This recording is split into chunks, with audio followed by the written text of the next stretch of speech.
Well, welcome back to another episode of Parker's Pensées. This is a podcast where we explore thoughts in philosophy, theology, nature, and life. I love thinking about cool stuff, so come think with me. Now, today, this might fit in life. I'm not sure where we're putting it. It's not nature. It's kind of I don't know. We'll see. You guys tell me. But we're going to be talking about Star Wars and Star Wars theory. We're going to be talking about the Sith because we have a Star Wars expert with us. We got Chris Wermeskerch, I believe. But he's a friend from back in the day when we had this blog buddies group, which was a terrible name. But we used to get together with me and the Crossway boys, bros, and we would hang out and do all sorts of fun stuff. So without further ado, before I put my foot in my mouth anymore, Chris, thanks so much for coming on the podcast, man. Yeah, thanks for having me.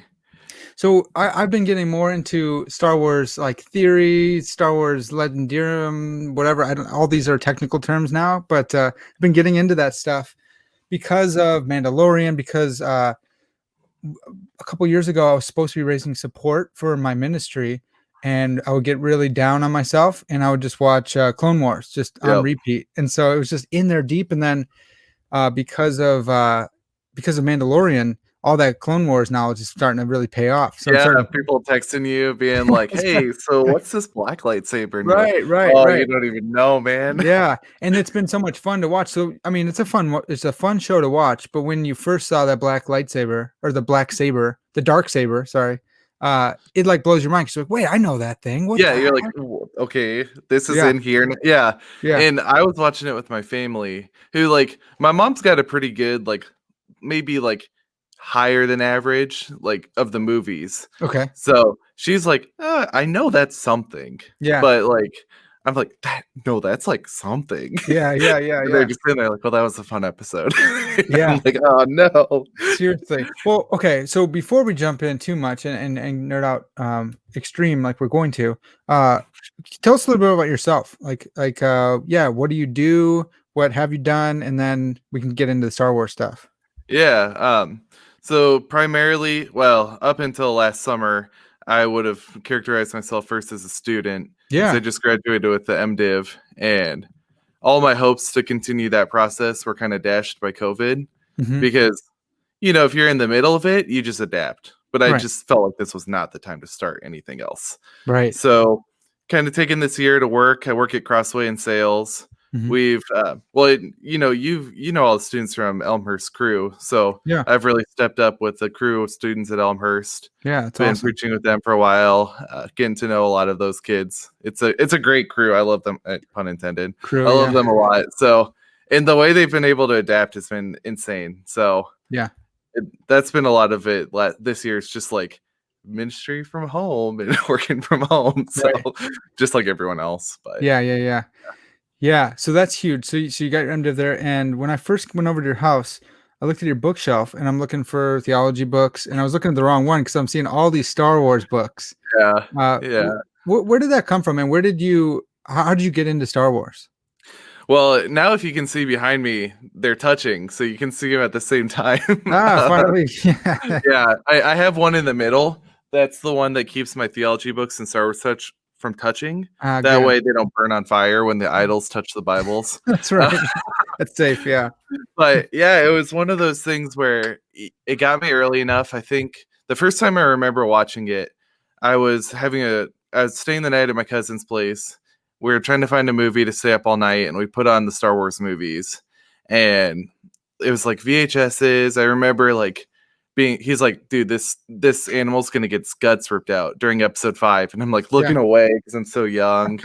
But yeah, something like clicked in there, and I have all these pictures from 1999 of 6-year-old Chris dressed up as Darth Maul to go see the midnight premiere. That my mom, I don't know why my mom's taking a 6-year-old to a midnight premiere, but It's a different time, man. yeah, seriously. Yeah. But she was also 6 when episode 4 came out, and she saw it Okay. opening week, so it was just kind of a fun parallel. I think she wanted to help kind of Totally. revive, but yeah, after that, it turned into you finding out there were Star Wars books, and Yeah. I loved reading. So it was way, way beyond my reading level and experience. But I'd have all these recesses of just sitting reading the books, and people would be like, "You want to play Foursquare?" And I was like, "Why?"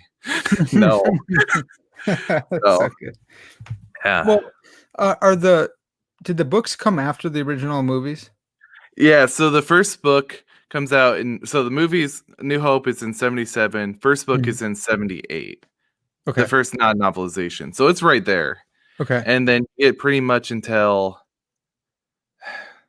I mean, 85 is probably the last book until about the mid 90s, which is when Thrawn comes in and just Okay. revolutionizes everything. So you might Okay. hear that Thrawn's like the savior of Star Wars, and in a sense, he was the John the Baptist to Phantom Menace's Jesus. Oh, He sets okay. it up for all of us to come back in. Okay. Okay.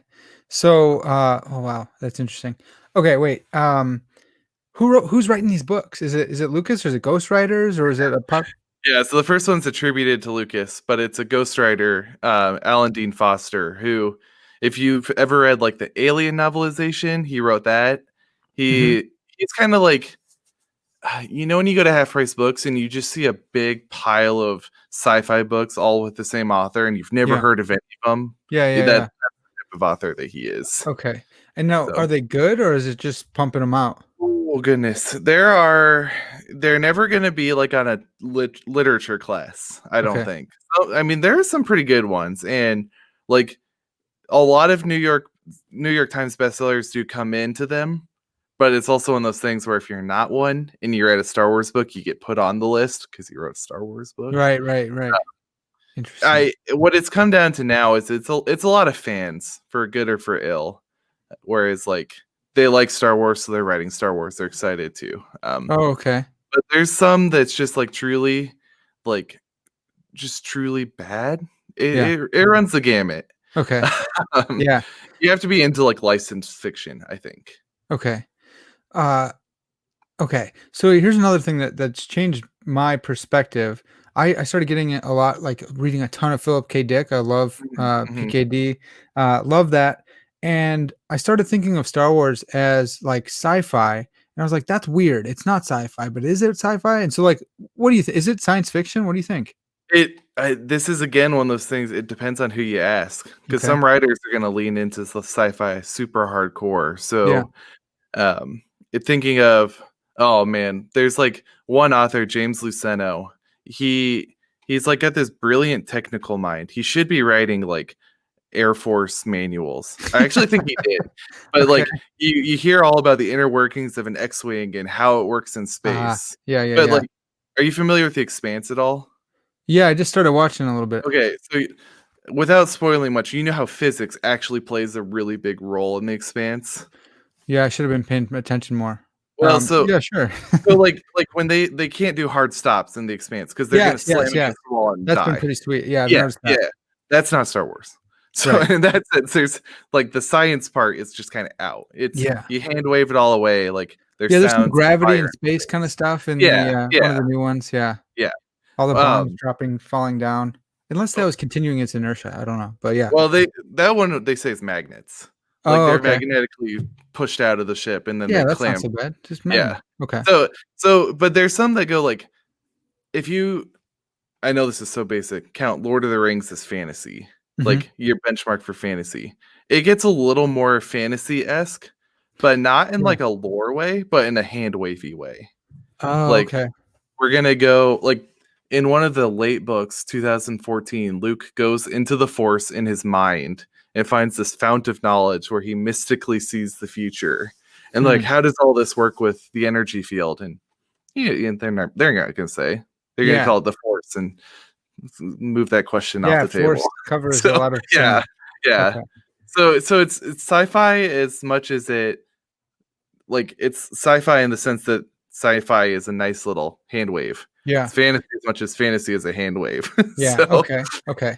So I went through this other phase when I'm studying really hard, I wanna just learn random stuff. I'm, like, mhm, in learning mode, but I don't wanna learn what I'm supposed to be learning, and so, like, I went through amen. this, yeah, I went through a Tolkien phase, and, I read through the trilogy again, and then I was, like, into fandom kinda stuff, and there's a YouTube video for everything, there's a channel for everything, Goodness, and then there's YouTube beef between channels, and so yeah. I was deep into, Luminor and Luvitar and all these good stuff. Mhm. And then it was really cool because there's a lot of backstory, and the YouTube videos aren't super good, but it's just interesting hearing how passionate these dudes are or ladies about the stuff. And then I Mhm. found that similar thing in Star Wars. And what I found in Star Wars is that a lot of the stories that people are telling, and a lot of times they'll do it from Star Wars Legends or something like that, the video game, Mhm. I think. And the stories are really interesting, but a lot of times the way it's played out in the movies is not interesting. It's like you had such a great idea, but you could have done more with it. Yeah. Or you could have portrayed it better, I guess. Maybe that's the problem. But so Mhm. the Star Wars, like, the actual story is really interesting. So that's why I wanna talk to you about, starting with Sith, with Mhm. the story of the Sith. Um, can we just jump in, you think? Yeah, let's do it. Okay. Yeah. Yeah. Okay, I really like Palpatine, Mhm. and there's probably something wrong with me, but I really like him. I'm something wrong with me. Yeah. Just the way he's playing chess, the Clone Wars was awesome, the way he did that. So, who is Palpatine? You wrote a whole article about this, was really good, by the way. Yeah, thank you. So basically, let me actually I'll Yeah, do that nice thing. I'll back up a little bit. nice. So, basically, you've got this situation 200 years before Phantom Menace. It's the period of the High Republic, and so these books are all supposed to come out tomorrow. So I'm not so Oh, tomorrow being the 5th. So I'm not okay. gonna spoil like anything.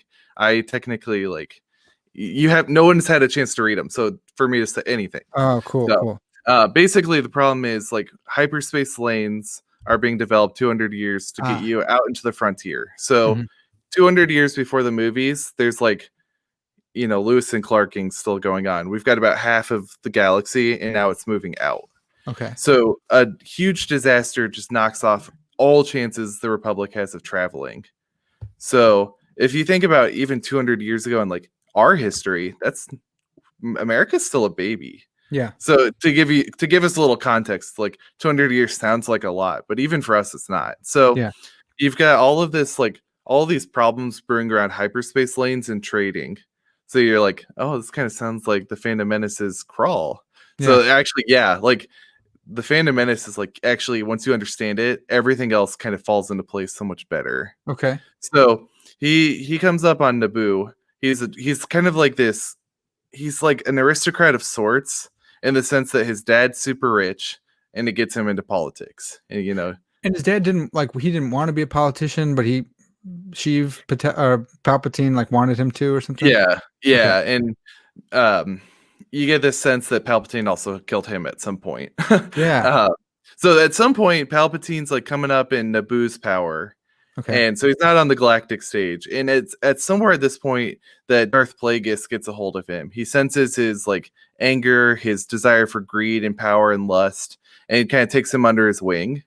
And for a while, you kind of get this sense that Palpatine's like this real like political navigator. Yeah, But at the same time, we don't actually learn this all the way until Episode 9's novelization.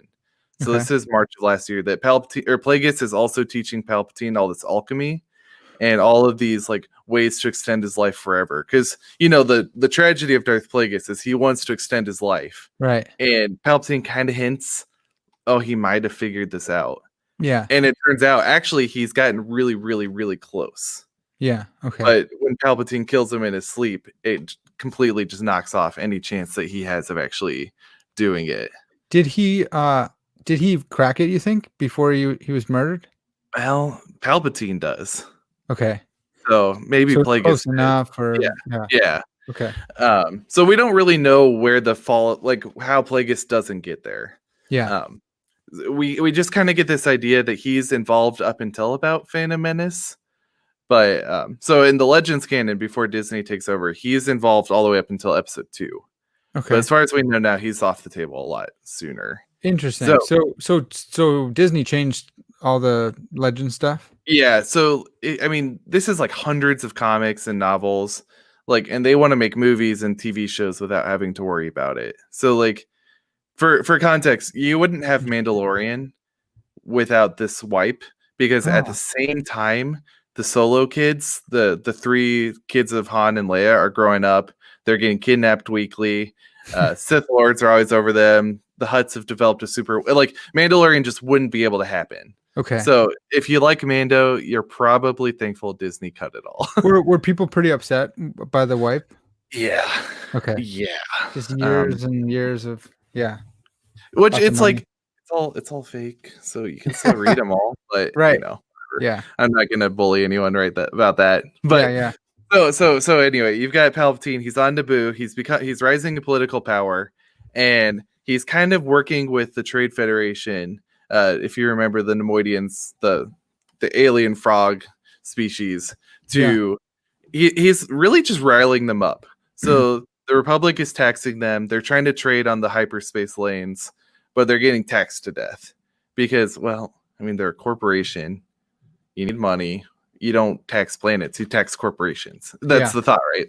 Yeah. So Palpatine gets him riled up and he says, hey, why don't you start blockading these planets? And does he get him riled up as Sidious though? Like how do they not see that this dude's when he like literally turns around in his office, pulls his hood down, and like, hey, we'd like to know who we're working with here. Yeah. Well, so all we really like in episode 1, remember that like, how is this possible? Is that legal? And Palpatine said, or to them, Sidious says, I'll make it legal. Yeah, make it legal. So they have no idea like who this guy, how he's working for them, but they're just seeing he's making it happen. And isn't like part of his powers like manipulation and like tricking people and that kind of stuff? Yeah, but at this rate, you almost don't even need it because the situation is becoming so volatile that they're like working with him. Okay. So he didn't manipulate that situation. That's something that just kind of naturally came about. Yeah, so they're already getting taxed. They're already like getting crushed by these taxes. But he didn't like put forward hard taxes over in the Senate side or anything. Okay. So he's just seeing like, hey, this is getting like they're getting mad. It would be like if we were start taxing Walmart every time they tried to deliver something. Like they're huge. They would have some sort of say. Okay. And the problem is they've got a seat on the Senate for some reason. Like they don't represent their planet. They represent like themselves on the Senate. Yeah. So Walmart now has a seat in the House of Representatives. Yeah. Is essentially what's going on here. Interesting. Okay, that's helpful. So not only is he like he's getting them mad on a corporate side, but this is also politically a problem. So this is when like Chancellor Valorum sends Qui-Gon and Obi-Wan to their ship to see what's going on. Yeah. But even that's illegal. Like you can't send the Jedi on secret clandestine missions for political gain. Yeah. So, you know, when Queen Amidala says, hey, the Trade Federation is blockading our planet and we are dying. And Valorum says, you know, we better go check that out. There's no way to know that. Even though he already sent the Jedi. It's because it's illegal. He can't admit that. He can't legally say, oh, we have the evidence. Yeah. I illegally sent superpowered spies to figure this out. Yeah, seriously. So Palpatine like knows that the Jedi were sent. And he's forcing Valorum's hand to either admit he's doing something illegal or forcing Naboo's hand. I never caught that because that opens up the chance for him to be the chancellor. Yeah, exactly. Right. So Queen Amidala, that's when she puts in the vote of no confidence because Palpatine is he hasn't told her as much, but he's like, dude's not going to be able to do anything. And I know that for a fact. And why did he pick his own planet to get them to blockade? I think it's just he saw the opportunity that they had debt with him. They had debt with the Trade Federation. Everyone has debt. Like it'd be you can't not have debt to these. They're spacefaring freight company. Okay, like you're gonna have debt. So he just brings it down on them. I think. Okay. But also he kind of manipulates events to get Padme as queen so early because he thinks this 14-year-old kid is going to be easy to manipulate. Yeah. Like you know your home world, you know your home politics. If you're gonna mess with some planet, do your own. Yeah. Like you ask me who's the governor of Illinois, I could tell you. You ask me Iowa, any other surrounding, no. Yeah. Might as well just work with what I have. Yeah. So when you start supporting like 14-year-olds and stuff, we're gonna know that you're onto something. Yeah. Something's going down. Yeah. So he hopes Padme is going to help him out, and she like unwittingly does, but she's like standing in his way pretty bad, like trying to fight the Trade Federation off through Well, okay. force rather than the law. I didn't understand his original plan there. Like I thought that his plan came together perfectly because now he's the chancellor. But I think in your article you're saying that he was kind of thwarted a little bit. A little bit, yeah. You don't like the his original idea. I think is that you get the Trade Federation to unseat Valorum, and then he comes in as the hero, says, "Okay, get the heck out of here. We're gonna beat you here." But then Naboo kind of frees itself with Padme, Qui-Gon, and Obi-Wan And Jar Jar killing Binks. Darth. Yeah, and Jar Jar. Well, and then Jar Jar he gets to use again. So, but then that's the irony of the end of Phantom Menace is his plan's kind of been foiled, but then they hand all the power to Palpatine on a silver platter. Yeah. So instead of like him having to maneuver his way in, all the heroes are like, "Hey, here's the Chancellery. Here's the Chancellery. Here's the sign of peace on Naboo." That's why like the whole victory march at the end of Phantom Menace is done to it's the Emperor's theme in a higher key. Oh, interesting. Yeah. So like they're all celebrating, "Hey, evil's been defeated. Here, Darth Sidious, here's all your power." Yeah. Dang. Well, okay. So another thing is like how I've looked this up a little bit, but for people at home, how the heck did all these Jedi not? They came so close with Palpatine. How did they not know that he was a Darth Yeah. Lord? Yeah. So you've kind of got this. So back to the 200 years before. Yeah. In the High Republic era, the Republic and the Senate are like they work together like super well. Like their relationship is flourishing. The Chancellor is using the Jedi for good, and the Jedi are like super in tune with the Force. But after 200 years, they've like melded a little too much, where the Jedi lose their autonomy. They just become agents of the Republic. And then whatever Palpatine wants, they just trust. Like they have no reason to think there's a bad dude in the Senate. Yeah, because I think also wasn't there like hasn't been a Sith Lord in a certain amount of time. 1,000 years, yeah. Well, that they know of. Okay. So essentially, like you've got because played. I always say Plagius because like because it's spelled like plague in that. Yeah. Okay. So how do you say it? Plagius. Plagius. Yeah. Okay. So yeah. So you've got the Republic and the Jedi melding too much. Yeah. So 1,000 years before Phantom Menace, Sith Lord Darth Bane wipes out most of the Sith except for him and his apprentice and sets up the rule of two. Rule of two. Okay, so Bane did that. Yeah. Yeah. So as far as you know, as far as the Jedi knew, Bane died too. Okay. So they think that when he wipes out the Sith, he wipes himself out. But he didn't. No. So he survives. He has a Sith apprentice who kills him, and then somehow the chain of events gets us to episode 1. Okay. Well, so I think in one of them, I just watched the original 3 or the first 3, not the original, right? But, and I think Yoda was like, when they took out Darth Maul, he was like, "Did we kill the apprentice or the master? Because there's always 2, no more, no less." So like, how did Yoda know about this rule of 2 if he thought that Bane was dead? If he thought they were dead. Yeah. Right. That's a great question. Okay. And the thing that I love about that scene is he's like, "Did we kill Master or Apprentice?" And the camera immediately pans to Palpatine. It's like George is like, "Do you get it?" Yeah. Did everyone know that? I was too young to like remember anything. I think maybe my brothers told me, but do you think anyone was surprised at any like that Palpatine was the Darth? Have been. Okay, because they made it's the same actor. Okay. Yeah. Oh, was he the original? Yeah. He was the original? Oh, I didn't know that. I mean, I thought that originally, but then I looked it up the other day and I thought there was a different guy, but he played him in the original ones. Yeah, he plays him in episode 6. So a monkey played him in episode 5, but he plays him in episode 6. A monkey played him? Yeah. So in the scene with the big hologram head, when Vader finds out who Luke is, it does the chimpanzee wearing makeup. What? That's crazy. So yeah. Wow.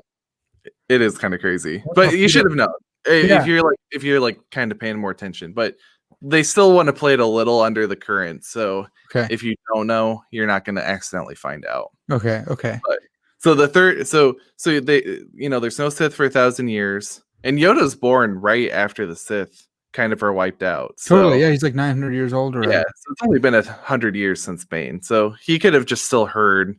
Maybe they didn't think Bane died. I don't know, but so there's no Sith for 1,000 years. The Republic and the Jedi are molding too much, but also the Jedi Temple on Coruscant is built over a Sith temple.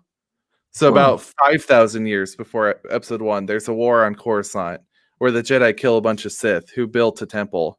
And so the Jedi say, let's build a temple right on top of theirs.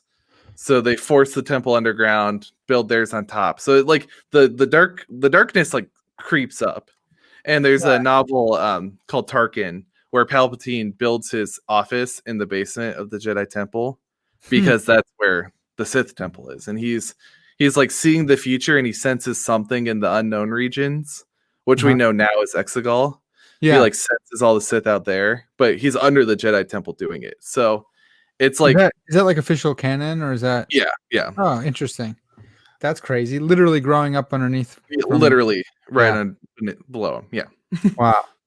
Well, okay. So, Plagueis. Oh, yeah. When did Plagueis, like, when do we think he got like offed? Off. It was probably around Phantom Menace, Okay. but we're not 100% because anything that we have official before episode 1. So we have the story of when Palpatine goes to get Darth Maul.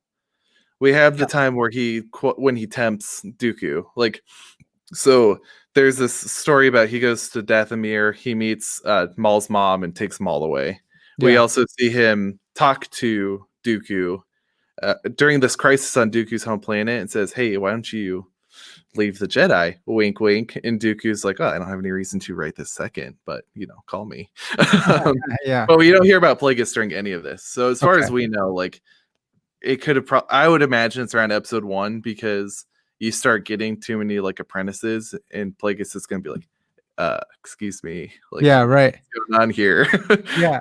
Well, okay. So yeah, there's this rule of two. Um, I watched a video recently when I was supposed to be studying about like Plagueis might have wanted to get Dooku in order to like oust Palpatine, and that have you ever heard anything like that? Like, maybe because Dooku's like pretty high in the Jedi and he's got some pretty like obvious, some pretty like public disagreements. And he was So a he'd be count, a good right? He was category. like he could have been a Yeah, political figure the same way yeah. Palpatine. It'd be like if you got Prince Harry on your side. Yeah, Like, he's not the king, but he's pretty much like yeah. right there. Okay. So, but So okay, so we know the story about Maul. Another thing, Palpatine has Dooku as his mhm. apprentice, but then Dooku has I forgot her name. Ventress. Yeah. Ventress. How was that okay? Well, it kind of comes down to like the rule of two isn't like an ontological thing. Like, it's not like you can only physically have 2 Sith. It's just like a guideline. So But yes, wouldn't Palpatine be like, all right? I think he eventually told Dooku like he you gotta kill eventually her. says, yeah, kill her. But why was he okay with it at all? Well, there comes a sense like Palpatine's breaking it. Like, he's got Dooku and Maul around the same time. Yeah, But right. I think what it is you get someone. So, like, let's just take Palpatine, Dooku, and Asajj. You think if Dooku trains Ventress well enough, she can kill Dooku and become Uh, Palpatine's like yeah, better. It's like yeah, I mean, it's exactly what we see at the beginning of episode 3 when Palpatine tells Anakin, "Kill Dooku." right. Because I'm going to get you in a couple hours. Like, Yeah, you are right. objectively better. Yeah, and that brings again like I guess there's this weird lore, and I never caught this when we first watched it, or when I first watched it as a kid, but in the Phantom Menace, uh the mom, she what's her name? But the mom, Oh, Shmi. Anakin's mom. Yeah. Yeah, Shmi was Sh- like, there was no father, and so then Yeah. you find out it's like this miraculous birth, and then I guess someone said like that was Plagueis, and he was like manipulating and made her give birth to Anakin, and that was like, I don't know. Any thoughts on like how that happened? Yeah. So you get this idea that, so explicitly in the drafts for episode 3, Palpatine tells Anakin, yeah, we created you. Like, you're just a force being. Whoa. But you get the sense in, but that's Huh. removed. So it's kind of hinted. It's what you like are led to believe. Okay. But then you get to Okay. what Darth Vader, Volume 2, Issue 25, and Vader's having this like force vision, and he thinks he's about to get Padme back, and instead it's just like the Force is torturing him essentially. And he gets a Ooh. scene where like he sees a pregnant Shmi holding her stomach, and like this like ghostly Palpatine wrapping his arms around her. So he gets Yeah. this idea that he might be behind that, but it's never like Okay. no one's like explicitly come out and said it. Okay. But yeah, you get this idea that when Plagueis is messing with the midichlorians to extend his own life, you get this baby who's born instead. Interesting. So Yeah. Well, okay, dude, we've been jumping all over. I hope you're cool with that. yeah, totally. So so they're like Anakin's supposed to be the chosen one. Mhm. He's supposed to bring balance to the Force, which should have been really terrifying for them to think about because there's a ton of Jedi and there's no Sith Mhm. apparently to them for a while. That should be really scary. Like, what is order or what does balance look like here? Well, that's the question. So the prophecy basically says that the chosen one, born without a father, is going to bring this balance. And Qui-Gon is obsessed with Jedi prophecies. Yeah. So he sees this kid without a father and thinks, "Oh, this is the dude. This is Yeah. the one." But kind of, I think, and I think Luke gets to this in The Last Jedi, that balance isn't necessarily the absence of one. Like he says, like when he's telling Rey about the Force, death, life, chaos, pain, Yeah. rebirth, birth. But I think balance is more about like the perversion of like the Force, like anyone using it for greed and lust and envy and anger, like forcing themselves on the Force. So the dark side doesn't necessarily exist as something that you need for balance, Oh. but it's when the balance itself is perversion of it. So when Palpatine's extending his life, or when Plagueis is creating babies, or they're shredding the molecules in the air into lightning, like that's like the That's perversion. imbalance that, Yeah. yeah. So In it kind of also gets a little flattened. So the Last Jedi Visual Dictionary confirms that Anakin does bring balance when he kills Palpatine. And that's it. Like the Sith are gone, so the prophecy's been fulfilled. Okay. And so whatever Snoke and whatever Kylo do doesn't necessarily knock it out of balance again. But then turns out Turns Palpatine out Palpatine's actually somehow Palpatine has returned. yeah, The glorious piece of screenwriting. yeah. I was super stoked for that even though, like, my incredulity was, like, going off the wall, but I was just like, "Dude, I'd rather have him than Snoke." They didn't explain Snoke at all. I know. That's where it gets a little like that's where it gets a little tough for me because I'm like, yeah, it makes sense in terms of a fantasy soap opera sci-fi world that he's back. Like, why would he have really died? But at the same Yeah. time, it's like, okay. Yeah, right. Yeah, it's always been him, but Mhm. and it turns out that he'd been doing that a lot, like, so in Clone Wars, for people who haven't seen it, Darth Maul's still alive. He gets cut in half and then survives, Survive. and, Yeah. like, it was just cool because he should have stayed alive. He's awesome. Dooku kinda sucked. Yeah. Uh, Dooku in Clone Wars is pretty sweet, though. Like, I thought Yeah. he was pretty awesome. Like Christopher Lee is like the most metal. Like he on I don't know if you've heard this, but when he filmed Lord of the Rings and someone gets stabbed, he's like, I "Hey, just hey, read hey." this today right before Yeah. did you share that? Somebody shared that, I don't know, but yeah, I don't know if it's, but he's like, "That's not how people sound like when they get stabbed." yeah, And then he gets like this old gentleman in Star Wars, and it's like, "Dude, do yeah, you know who you have?" yeah, yeah. Well, okay, that's another point too. How could he okay, uh, Rey shoots Mhm, force lightning on accident because she's trying to mhm. grab Chewie, and so then it's like, "Well, you're a Palpatine, so it's genetic," and that's but then Uh-huh. Dooku Also can uses it, yeah. so what's the deal? What's the deal with force lightning? I think, and I really like. I've come to a point. I'll just put this on. Rise of Skywalker is easily like least favorite Star Wars by a mile. Okay, Like, I think that was a lazy piece of writing that was it was supposed to be some like visual language to signal. I just kind of I water it down a little.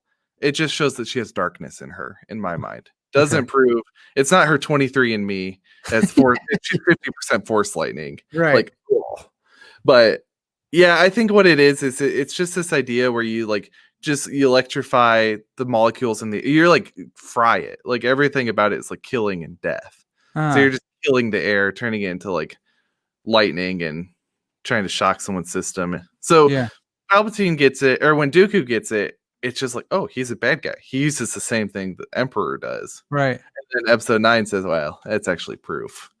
You're like, ooh, okay. Wait, episode 9 says it's proof of what? She's a Palpatine. Oh, yeah. Right. Yeah, they kinda mess with that. Yeah, okay. The Force lightning's like that's sweet. I don't know. It's all, like, evil, and I shouldn't like that, but, uh Well, the Legends canon tries to give the Jedi a similar one called Electric Judgment, where they're and not using it in malice; they're just using it because it's an ability available to them. But that's I don't. the dude with the metal mask? I don't Yeah, know. Plo Koon. Yeah, He does it, right? yeah, and Luke And, like does it too. oh, I didn't It know just that. that doesn't sit well. Yoda If doesn't like that, right? yeah, if you just sit with it in terms of like the light side, it's about cultivating and creating life. There doesn't seem to be anything in me that says shocking someone, unless it's like your hand defibrillator. Right, I was just thinking, yeah. So, Cardiac arrest, and you get them. yeah, maybe, Yeah. but Well, so somebody, oh man, I don't know if you haven't watched uh, what the Mandalorian yet. Like, maybe pause this, but at the end, most people know that Luke comes back, and he's beating up on these droids, which is epic. But he does this like force choke or this mhm, like force crush, and I watched a video on this too, and they were like that kind of shows that Luke isn't afraid of using some of the dark side, and he's even got like a black hood. mhm. Is there anything to that? Like, what do you think about that? The one thing that I'll say, I loved seeing Luke when the X-wing pulls up into Gideon's hangar. I was freaking out. Like, You so knew don't. that since the X-wing came, it was Luke. Yeah, and I think when you get this idea, like you see, when they start to see who it is, and you see Cara Dune kind of like start to recognize a little bit. I mean, she's in the Republic. She knows who, and then Gideon thinks that Luke has murdered Vader and the Emperor. So Right, he's totally. freaking out. Like Yeah. it makes sense. But what I don't know if I love is that in Episode 6, Luke's outfit, the dark outfit, was supposed to symbolize a little bit that he's gone kind of whatever Vader told him about being his father. It's kind of pushed him a little more toward the dark side. So he Yeah. dresses darker. And then after he beats down on Vader and he looks at his robot hand and he says, okay, I'm becoming robotic. I'm dressed like him. I'm becoming way too dark. That's when he says, no, I'm throwing away my saber. I'm a Jedi. And then Yeah. you get him in Mando 5 years later wearing the same outfit that he kind of rejects. Force crushing mode. Yeah. Which, Yeah. if you remember when he goes into Jabba's palace in Episode 6, he does force choke one of the guards. Oh yeah. But that's But you're not supposed to do that as Jedi, right? right. So that's his descent into the darkness. And now he's doing it to droids, which I guess part of me says they are droids. All right. But also part of me has seen Solo, where one of the main characters was L3, and you've also got 3PO and R2. You can't just kill droids and pretend Right. it's immoral. Yeah, So, totally. Yeah, and Luke knows he's had 3PO and R2D2 yeah, forever. exactly. He's got an R2's emotional there. bond. Yeah. Which there's another like every now and then you'll see a meme of like R2D2, and it's like this is I don't know it'll be like the beginning of a new set of 3 episode or movies, and it'll be like R2D2 looking around like I've never been here before, because Yeah. he's seen it all. Yeah. But how come he It's so doesn't? funny. What's the deal with him? Is he's like a watcher or something? He like doesn't tell people what's up? He has to know like what's going on with Vader at the temple. And he Yeah. doesn't tell 3PO, but I don't know. There's a book in the Legends canon where he essentially like hollow projects Episode 3 to Luke to be like, this is what your dad was like. This was him Whoa. killing kids, and so Luke Crazy. watches Episode 3 in this book essentially. Wow. But yeah, I think that's maybe why he gets sidelined in the sequels, because you don't know what to do with the supercomputer who knows everything. Because remember, after Luke Oh, yeah. disappears, they just Yeah, he he's says frozen. they spend 6 years in low power mode, because Yeah. what else do you do with him? He knows Yeah. everything. He can say, hey, by the way, Ben went bad, blew up the temple, killed all Luke's these over kids. here. Yeah. Yeah, exactly. Yeah. So, Yeah. Okay, so back to Palpatine. So oh man, this is interesting too. I really love the Clone Wars. So awesome. I love Palpatine shifting back and forth. Was he always intending to go the Empire route, or was he ever thinking like, if this Trade Federation wins, I'll go on their side and be the Dark Lord, obviously? Or what do we know? I would say probably not, because what he does right when he gets power, so he manipulates the entire war that he's Yep. leading both sides. Yeah. So there's a sense where you could say whichever one wins is the one that he takes, but unbeknownst to most of the world, so Krennic, the Imperial from Rogue One, Mhm. is actually like part of building the Death Star during, like, so they get the plans on Geonosis. Yeah. So Puggle the Lesser, the Geonosian, hands the Death Star plans to Yeah, you see that. He's got a little Separatists. thing and he grabs Dooku's it. got it. So Palpatine gets it. Uh-huh. Palpatine gets it to the Republic. The Republic starts building the Death Star. Yeah. So he can just use all of these resources, but I don't think the idea was to ever let necessarily anyone else operate on an autonomous level. Because Okay. he becomes emperor, and the first thing he does is sends Vader to kill the Separatist Council. But so do you think that was his original plan to be an emperor? He wants to be on that side of things instead of the other way would be like obviously evil, at least from our Mhm. perspective, that like those guys are bad. All the droid armies, that's all that whole thing's bad. So if he rose that way, he would be obviously bad. But the way he rose, he's with thunderous applause. That's how the Mhm. Republic went Yeah, down. exactly. I There's something about like, so there's this really interesting point that Thrawn makes. So this is the first rebooted Thrawn novel. It says like, hey, after the Clone War, there was so much xenophobia against non-humans. People even stopped trusting droids as much. Hmm. Like stormtroopers, like we as the audience know the iconography, we know they're bad. We know what that means. But like for a lot of planets to see essentially clone troopers on their planet is a good thing. Yeah. Like to see droids, they'd be like, "Oh no, we're getting invaded." But to Yeah. see And bunch of clone tankers. troopers, what they think are clone troopers, Yeah. like, okay, humans are here to help. Yeah. Oh, actually, the Emperor is going to save us, because there's plenty of planets that we see that, like, when they're under Imperial control, they're like, this is actually better than Separatist control. We like Right. would prefer this. Yeah. So the problem is like not necessarily. It doesn't sit that everyone's like Empire bad, but Yeah. Yeah. Yeah. And he was like bringing order to a bunch of chaos stuff. I mean, he yeah. created a lot of the chaos, but some of it was there beforehand, anyways. Yeah, and so there's a novel, the Catalyst novel, which is the prequel to Rogue One, where a lot of the Imperial push in the first 2 years is under the guise of anti-separatism. Hmm. So it looks like this empire is actually taking care of the problem of the separatists. So people are like, awesome, they caused this clone war, this massive war. Of course we want you to take them out. Yeah. Please. Yeah. Yeah. Crazy. Was Palpatine? Did he want to establish order and he wanted to like rule and establish that order, or was he just like pure power? I just want to be on top. Yeah, it because you get the first 20 of 25 years of the empire Mm. where he does keep the Senate going. He has all the Moffs like that he's put all of his power to. So Yeah. he What's a spends, Moff? Like Moff Gideon, right? yeah, so they're just like regional governors. Okay. But it'd be like if you got a couple of planets instead of just one. Yeah. Dang. Um yeah, I mean honestly. Yeah. So he's putting all this ruling stuff to everyone else's. So what we know, like after episode 3, is he spends like 20 years collecting the Sith artifacts, which Yeah. at first we just think he's like a collector. We don't until episode 9 comes and says no, he's looking for a way to extend his life. Yeah. So there's one helmet he gets, Lord Momin's helmet, that he gives to Vader, and Vader uses it to build his castle on Mustafar. Huh? But he's obsessed with it because Lord Momin survives in his helmet. So he's Ah, extended his life past his physical body. So interesting. Palpatine's like, hey, that's what I want. Yeah. So I'd love to talk to you about this. So under the Empire, they're all ruling. They're worrying about that. But he's collecting all the Sith stuff Oh to yeah, try and right. get his life Yeah. extended. Yeah. And he's practicing all the dark arts and all Yeah. that kind of stuff. Yeah. So and that's kind of like what Ben does with Vader's helmet, where he thinks he's hearing from Vader, but he's Mhm. hearing from Palpatine. Is that Yeah. right? Palpatine's speaking to him through the helmet. So he is still hearing Right. something. He's not Mhm. crazy, but he is being driven Right. crazy. Yeah. And we see all the time, like, there was one Star Wars comic, like actually just called Star Wars.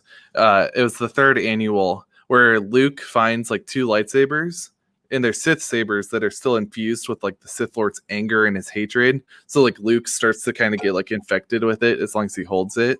Hmm. So like Palpatine knows like all these talismans and artifacts exist that the Sith have survived. So with the Okay. Death Star, he doesn't need to worry about rebels.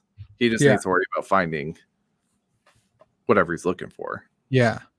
Yeah. There's another funny meme where it's like Rey is holding that knife, the Sith knife. Mhm. And she's like, yeah, this terrible things have been done with it. And then she's holding the saber that Killed Anakin all killed the all kids. all the young ones. And it's like nothing. Doesn't feel Yeah. anything.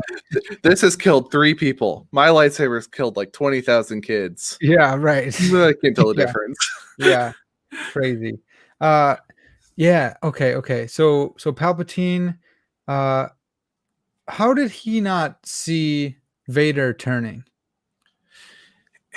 I think Luke is just going to argue it's his hubris. He doesn't understand love. Like, Yeah. Invader's turn is so quick that what do you do about it? But Yeah.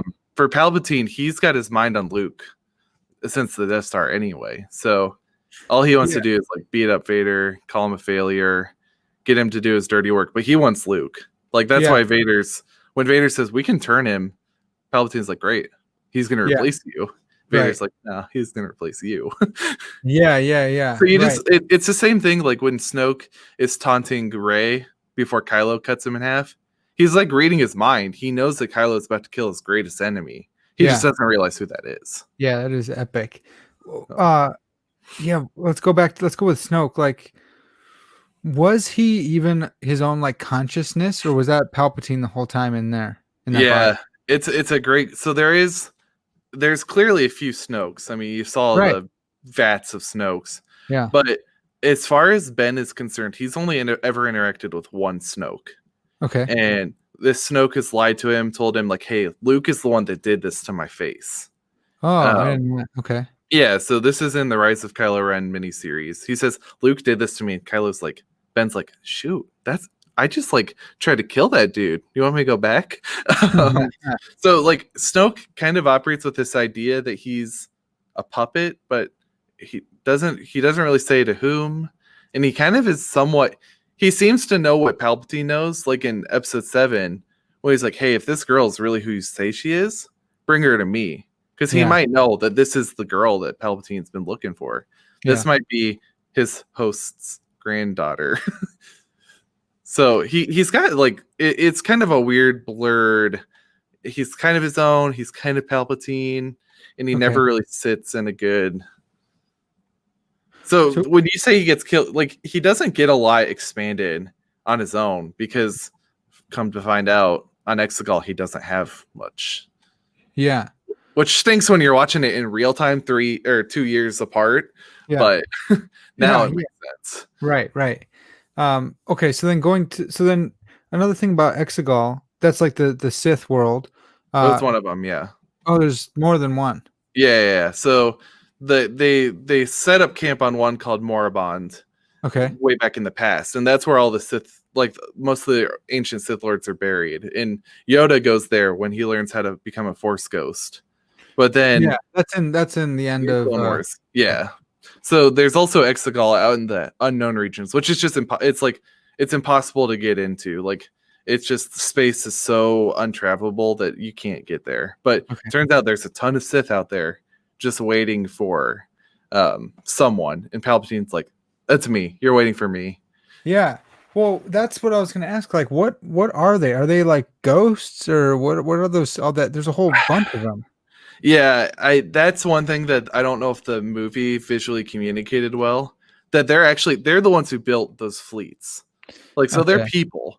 And so any red stormtrooper in episode 9, all of the officers are all people who are Exegolians. Okay. Like so they're people. They just kind of when they kind of appear in the Colosseum, you get the sense that they're ghosts, but they build the fleets, they stock the fleets. Yeah. So Okay. Yeah, I think I did hear something about that.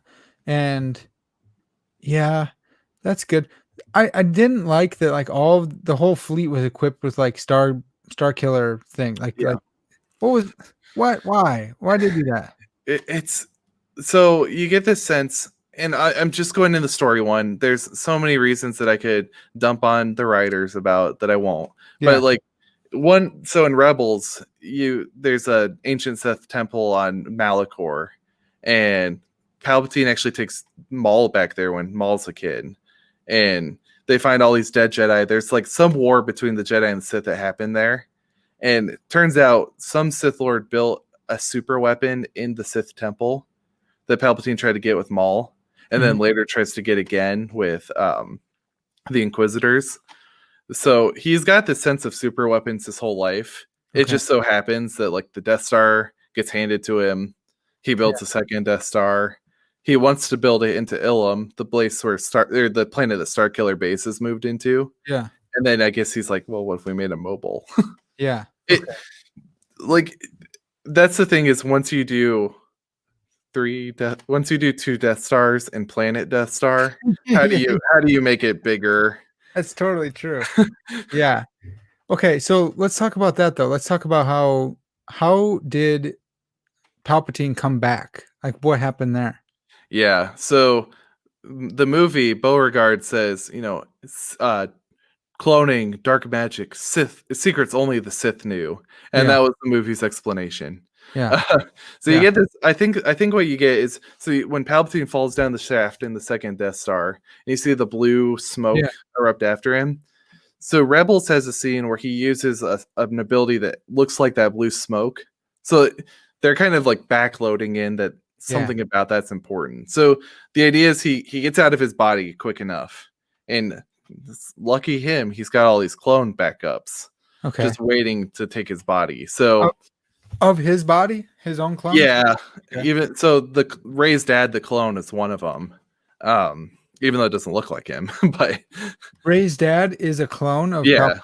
Yeah. Wow. Okay. So it's a clone that doesn't adopt so the clones just can't really accept his force powers. So this clone, her dad doesn't get any of it. Falls in love with some woman and they have Rey, and Rey is super suddenly powerful, right? Yeah. So he gets caught. His spirit goes to Exegol where he kind of waits, lets the First Order kind of do its thing in the galaxy, and then says, hey, by the way, I've got this entire Sith armada. Do you want me to help you out? And Kylo's like, actually, no. Like, I'm in charge. Yeah. So that's crazy. And he's like still pulling strings from Exegol when he's like a weakened, disembodied state kind of dude. Yeah, because like he's sending Snoke out. Like Snoke has to get out somehow. Yeah. But also, like General Pride, Hugh Grant in Episode 9 is talking to him, and he's not surprised. So it's probably some Imperial loyalists know about him. Yeah. So there's actually a book. So the Battle of Jakku. So where Rey grows up.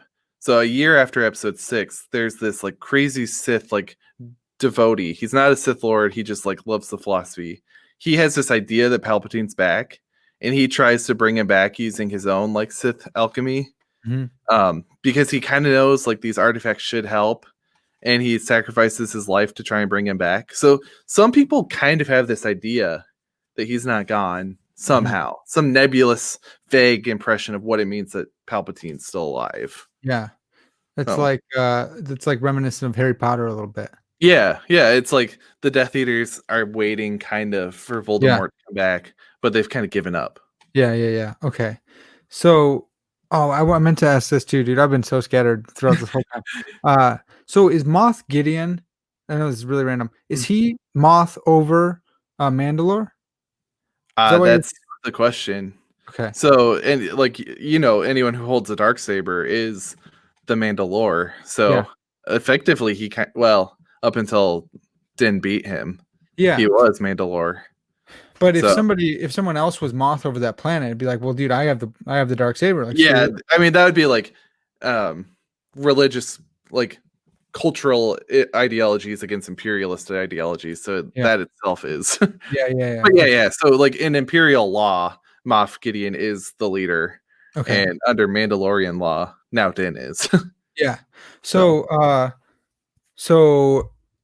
did that how do you think that Darksaber came to Moff Gideon? Because in the Clone Wars, Darth Maul is still alive. He gets new legs. He ends up becoming the Mandalore, and that's pretty epic. And then he loses to Palpatine, who just wrecks ship. I've watched that over and over so many times. It's pretty sick.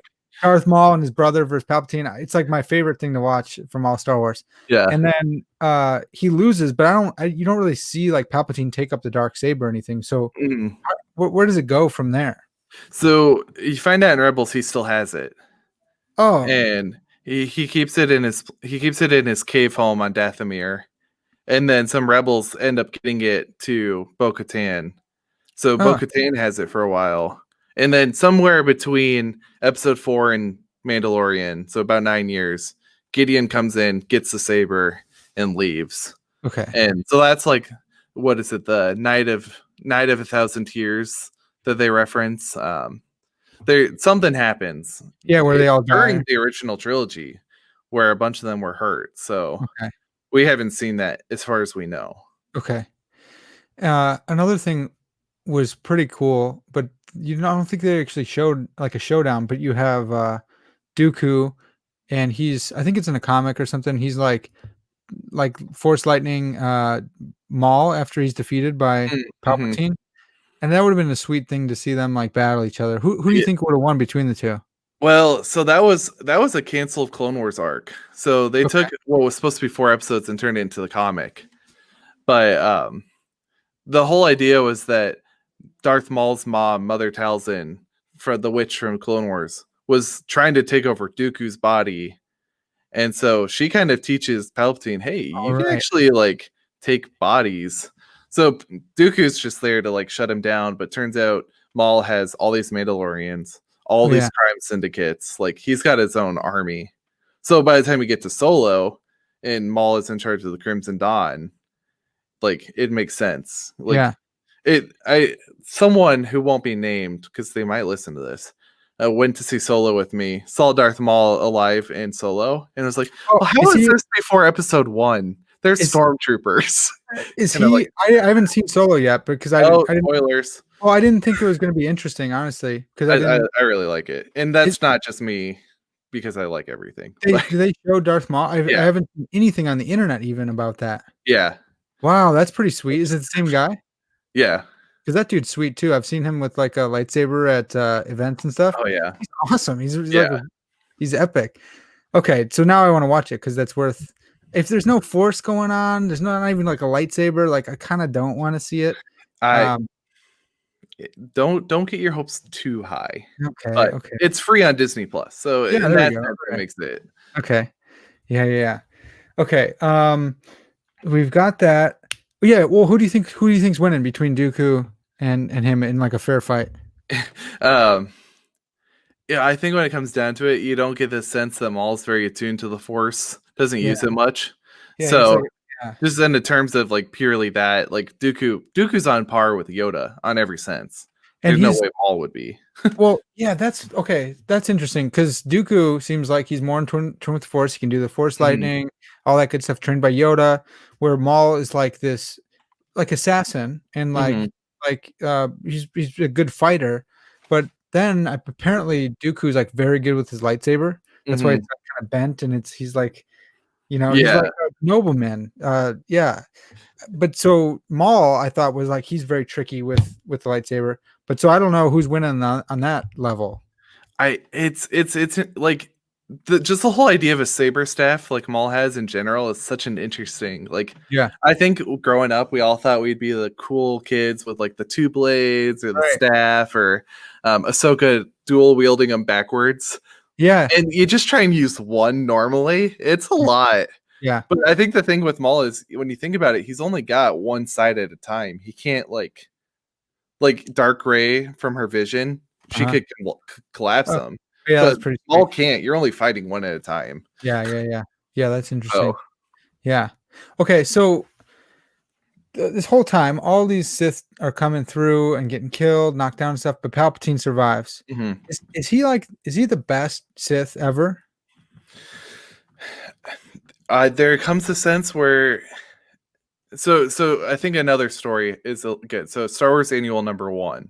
There's this assassin. He's not really an assassin, but he is. So the rebellion has this guy named Eneb Ray. He gets in. He gets all the way into Palpatine's like chamber, his throne on Coruscant. He blows it up. Turns out, it wasn't really Palpatine. It was just a dude dressed like him. Dang. So it's not always that he's like better at fighting, better at like surviving. It's just that he does body doubles. Like he's not the way I like to think of Palpatine isn't that he's like some super powered like Infinity Stone Gauntlet Thanos, but Yeah. like some like just brilliant what's the word, opportunist. Yeah. He's kind of a coward when he needs to be. Uh-huh. He's smart when he needs to be, but it's never about like fighting hands on. Even the one story that's really big is a novel, Dark Lords of the Sith. So Vader and Palpatine go to Ryloth, which was the planet Mace Windu is on in Clone Wars, and they come on a Star Destroyer, and the Twi'leks destroy it, and they come down. So he and Vader have to survive on a planet all on their own, Ah. and it's a sense for them to unleash on the wildlife, kill some Twi'leks. So you get the sense that he's powerful, but Yeah. it's more about like you don't. He doesn't fight when he doesn't need to. Why put Yeah. yourself in harm's way? You're trying to survive. You're trying to prolong your life. You're not going to throw yourself in just dumb situations. Yeah. Like That's the only reaon he's on the Death Star is a trap. Otherwise, he's never been there, right? He's never needed to. dude, yeah, that's interesting. He's kind of like conniving and Yeah. yeah, that's interesting. Well, what's the deal with okay, and when Anakin comes in and saves Palpatine, he's got the Force lightning arc coming back on him. hmm In my mind, I'm like, okay, that makes sense. He's doing that for show because that's the final thing that turns Anakin awesome. But hmm then in this last one, that's how he's like ultimately destroyed. And I think who is it? Like Family Guy made fun of that or something. It was like, Uh, just stop with the force lightning. You're the one doing it. Could he have stopped, or was it once it was a circuit, he just was complete, or what? that's yeah. That's what gets me because with the logic of Episode 9, if you're not careful, means that Mace Windu had the right idea of killing Palpatine, and Luke was an idiot. Luke Luke throwing away his lightsaber was the dumbest thing. If he wanted to kill Palpatine, he should have just held it up and bounced and turned it a little more toward Yeah, him. yeah. But I'll give Episode 9 credit. He does like stop when it hits back at him. Okay. But the idea is that Rey's like deflected so much and added so much of her own power that it's still not very. I still don't think it's very Jedi like. She still kills the dude. Like the novel says she mercilessly deflects the blast back to him. So you've got this idea where Luke is like, no, I'm gonna beat you with love. I'm not gonna fight you. Yeah. And then you get this idea where Rey's like, I'm gonna toast your butt. yeah. um, Yeah. Yeah. That is a big difference. There's like love overcoming. There's like redemption for Vader, mhm. and that's not happening. That's There's not like how Rey. some for Ben. There's a little bit of redemption, but you never really thought of him as that big of a menace. And then Even there's though like the he kiss like that you should don't have. see. He kills Han Solo. Yeah. He when he puts his helmet down on the pedestal and it like poofs up, that's ashes of people he's murdered. Like Uh in all the Jedi, like when Luke is telling Rey about what happened, he collapses on R2. Like those are there. If you brighten that screen, there are bodies everywhere. Like uh, Kylo has killed a ton of people, yeah. but How then come why doesn't he seem more sinister? because That's what I mean. Like, if you think about him, you're like, that dude's pretty epic. He's done all this crazy crap. But then you see him and you're like, I don't but know. then he turned. Well, I think Force Awakens does well when he takes off his helmet. His beautifully immaculate hair pops out, and you just see like this kind of like that's not who you expect under the helmet. No, not at They all. humanize him super quick. Vader, Yeah. you get 3 whole films before his helmet's off, and Yeah. he's like burnt, scarred, no hair. Like, but you see Kylo so early that you kind of forget he's supposed to be this villain, and he's so torn the whole time that I think it creates some sort of sympathy Yeah. that we're just like, he killed Han Solo, but nah. Yeah. Right. We should hate him. Yeah. Yeah. Right. And so I think the idea is when they finally kiss, and I say finally not because I wanted that, but when they kiss, you're like, oh, good, he's a Jedi again. yeah. And then he dies, and you're like, well, okay. Yeah. I guess now he doesn't have to do the hard work of making it right. Right. What's the rule on like forgiveness in the Jedi Order? Like for someone becoming a Sith, can they come back? Um, I think the idea is you'd hope so, because you get a sense where Yoda wants Dooku back. Okay. But I think the thing is their whole philosophy is like with the lightsaber, don't kill when you can incapacitate. Don't hmm incapacitate when you can talk him out of it. Okay. But there's this like, but here's the thing, right? Obi-Wan and Yoda on Dagobah tell Luke, okay, you're gonna have to kill Vader. No problems. Like Yeah. Yoda, Well, Yoda is Yoda hyped up on desert smog or on swamp smog, saying yeah, like, "Oh, kill your dad." right. Like this is what I'm training you to do. Yeah, And Luke's like, uh, my yeah, dad? Aren't right. you like the good guys? Yeah. Well, and then at the end of episode 3, uh yeah, Yoda told Obi-Wan like we have to destroy the Sith. We have to kill the Sith. Mhm. And it seems like Obi-Wan went there. I love Obi-Wan. I think he's the best. He's probably the best Jedi or in my mind or whatever. But he's going there to kill him. Like Yeah, he and the only reason he doesn't is because he like, oh, actually, I like Anakin. I can't kill. So he hopes that he'll burn to death instead. Yeah, right. Yeah. He's like, dude, Yeah. I cut off all your functioning limbs. Yeah, Like, amazing. you're gonna die in this lava fire. And then Yeah. instead, he's like, did you know burning alive is like the most painful experience? Oh, Seriously. but I'm Well, not gonna stab you. what's the deal with the high ground? Like was that a mistake or can you justify that for us? No, it was just a quick visual way to say that Anakin shouldn't have taken that chance. Like he came in too high, too hot, and Obi-Wan's like, dude, I'm here. I've got Couldn't he just have force choked Obi-Wan to death? yeah. Yep. It's just you just chalk it up. He's inexperienced, or he's just He's just like it's pride. Like so much of the movies, I give Lucas a little too much credit, and I'll admit that right here. yeah, But his whole point is like pride makes you stupid. yeah, Anger and lust and desire, all of this greed makes you stupid. It makes you so involved with your own hubris, you're not going to think of, well, yeah, I should have choked the dude. yeah. Oh, Okay, he's settled. I should force push him and then stab him. yeah, Like the point is that darkness and evil makes you stupid. okay, So Palpatine can't see through that. So Luke takes advantage, and then that's how Anakin can turn. Um, he can't see through Kylo becoming Ben again, so he dies. He gets smoked by his own Force lightning again. So yeah, like you just get dumb. The yeah, evil makes you stupid, and you take chances you shouldn't. You like Dooku. He helps orchestrate Palpatine's plan to kill him. yeah. Right, You just can't see past it. So dude. That's good. That's a really good point to bring it back as we're kind of closing out. That evil makes you stupid. That is something we can affirm. And yeah, it makes you get out over your skis, and you're not mhm, paying attention, not being wise. You're being foolish. Um, mhm, yeah, even Palpatine, who is crafty, like I wouldn't say he's wise, but it's like the first thing said mhm. of the serpent in the Bible. He's craftier than all their, Yep. which you're an Old Testament guy. It's the same as wise, right? But I Yep. think Yeah. we So he's translate it right. Arum, What and is we're it? told to be Arum in Yeah, Proverbs. yeah. It's our And room. then Jesus says for the disciples, you have to be as crafty as serpents, but Yeah, innocent as like. So the serpent has something that we want. It's just to yeah, what end do you use it? yeah. Right. And so in the context, you think it's rightfully translated as crafty there? I I have this feeling, and it's kind of Lewisian in the Hmm. sense that the serpent was designed to test them. Like Hmm. God had that in mind that he would be the tester. Yeah. But the point was that they were supposed to be thrown out. Like they were supposed to throw them out. It's somehow the serpent. I don't know if Crafty's right because it puts a lot of intent that I'm just not sure is right at that point in the story there. Interesting. Like I would say like his design was to teach Adam and Eve to reject the fruit. Like And you God, think so he may not have been fallen yet, you're thinking? I sometimes wonder if his fall wasn't when he first misquotes God. Interesting. Wow.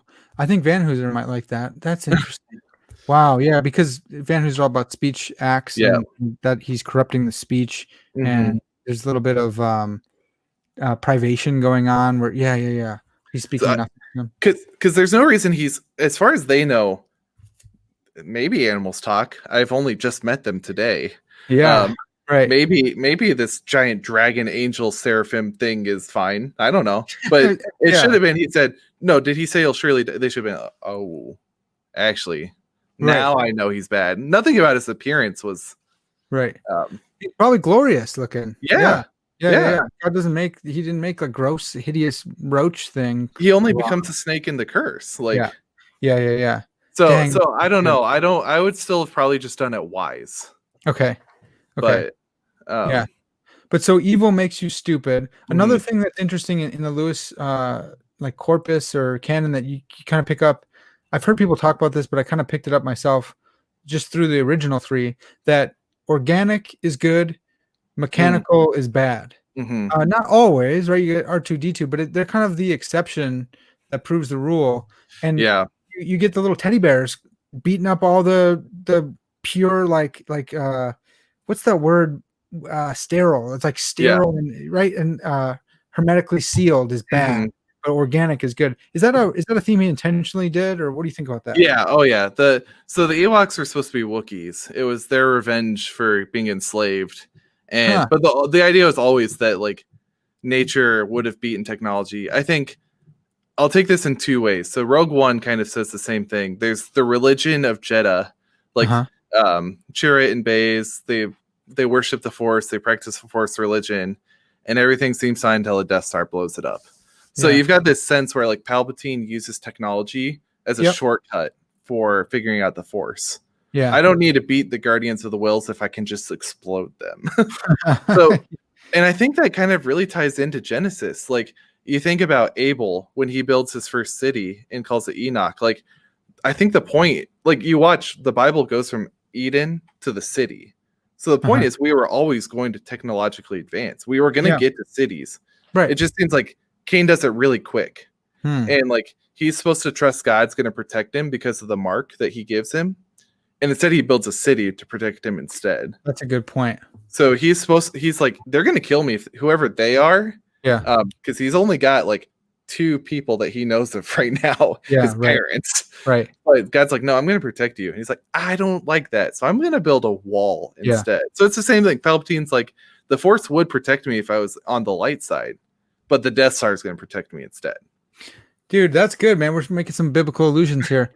I like that too. I just had a biblical counselor on, and he was talking about we were talking about Adam and Eve, and we were talking about self-sufficiency and Mm, self-sovereignty, and that turn to ourselves. And that's he was talking about how that gives rise to a lot of what psychologists call disorders and stuff. And mhm, it's because you either subconsciously or intent or consciously intentionally you're saying I'm going to have to protect myself, and that stresses me out, and mhm, I know I'm not good at that, but there's no one else. It's me mhm. against the world, or I don't trust God, and so I'm not going to do that either. And that's what we see, yeah, with Cain. That's what you see all the time. You're trying to protect yourself, and you get Mhm. social anxiety because you want to control the situation, because you're afraid of the potential of the Yeah, party or whatever. Yeah, I feel it. Yeah, I yeah. definitely feel that. And you see it all the time. Hezekiah inviting Babylonian ambassadors into the temple, being like, look at all this gold. And they're like, we're going to take that when we come, by the Yeah, way. You've yeah, got, right. well, Adam and Eve themselves, they're told, you are my regents. You are going to reign with me. You are supposed to rule over creation. At some point, you will eat from this tree.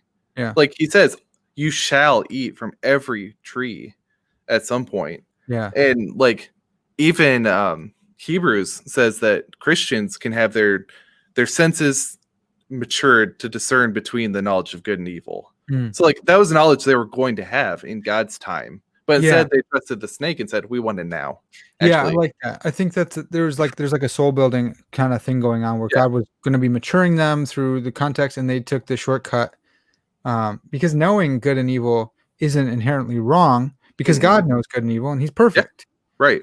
Yeah, but And but even they Joseph at the end of Genesis, when he says, what you meant for evil, God meant for good, right. he's figured it out. So Oh, they that's a never, good point. That is a yeah, good point. and they never say Joseph did something wrong. Right, So right. Man, that's good. Yeah.